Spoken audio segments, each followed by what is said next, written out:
ప్రియమైన సహోదరి సహోదరులారా, మీకు శుభవార్త. 2025వ సంవత్సరంలో మొత్తం 365 అంశాలను మీతో పంచుకోబోతున్నాము. జనవరి 1వ తేదీ నుండి ప్రతిరోజు ఒక అంశము మరియు దానికి సంబంధించిన వాక్యమును పంచుకుంటాము.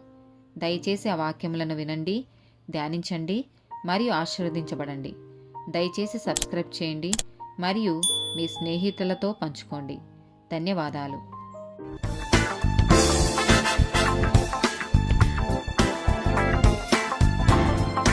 52nd డే టాపిక్, ఎన్నుకోబడిన వారు. ద్వితీయోపదేశకాండము 14వ అధ్యాయము 2వ వచనం. ఏలయనగా నీ దేవుడైన యెహోవాకు నీవు ప్రతిష్ఠిత జనము, మరియు యెహోవా భూమి మీదనున్న సమస్త జనములలో విశేషముగా తనకు స్వకీయ జనమగునట్లు నిన్ను ఏర్పరచుకొనెను. యోహాను సువార్త 15వ అధ్యాయము 16వ వచనం. మీరు నన్ను ఏర్పరచుకొనలేదు, మీరు నా పేరట తండ్రిని ఏమి అడుగుదురో అది ఆయన మీకనుగ్రహించునట్లు మీరు వెళ్ళి ఫలించుటకును మీ ఫలము నిలిచియుండుటకును నేను మిమ్మును ఏర్పరచుకొని నియమించి తిని. నిర్గమకాండము 19వ అధ్యాయము 5వ వచనం. కాగా మీరు నా మాట శ్రద్ధగా విని నా నిబంధన ననుసరించి నడిచిన ఎడల మీరు సమస్త దేశ జనులలో నాకు స్వకీయ సంపాద్యమగుదురు. దేవుడు లేవీ గోత్రాన్ని ఎన్నుకున్నాడు. ద్వితీయోపదేశకాండము 18వ అధ్యాయము 3 నుండి 5 వచనాలు. యాజకులు పొందవలసినదేదనగా కుడి జబ్బును 2 దవడలను పొట్టను యాజకునికి ఇయ్యవలెను. నీ ధాన్యములోను నీ ద్రాక్షారసములోను నీ నూనెలోను ప్రథమ ఫలములను నీ గొర్రెల మొదటి బొచ్చును అతనికి ఇయ్యవలెను.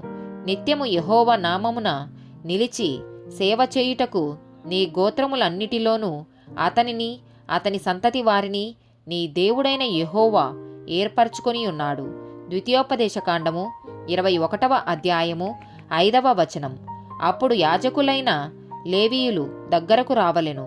యెహోవాను సేవించి యెహోవా నామమున దీవించుటకు ఆయన వారిని ఏర్పరచుకొనెను గనుక వారి నోట మాటి చేత ప్రతి వాదమును దెబ్బ విషయమైన ప్రతి వ్యాజ్యమును విమర్శింపబడవలెను.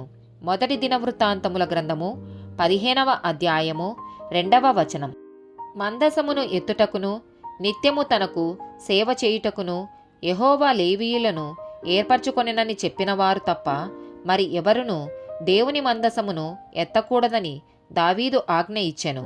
ప్రతి శిష్యుడు ఒక బోధకుడు. మొదటి పేతురు గ్రంథము 2వ అధ్యాయము 9-10 వచనాలు. అయితే మీరు చీకటిలో నుండి ఆశ్చర్యకరమైన తన వెలుగులోనికి మిమ్మును పిలిచిన వాని గుణాతిశయములను ప్రచురము చేయు నిమిత్తము ఏర్పరచబడిన వంశమును, రాజులైన యాజక సమూహమును, పరిశుద్ధ జనమును, దేవుని సొత్తైన ప్రజలునై ఉన్నారు. ఒకప్పుడు ప్రజగా ఉండక ఇప్పుడు దేవుని ప్రజలైతిరి.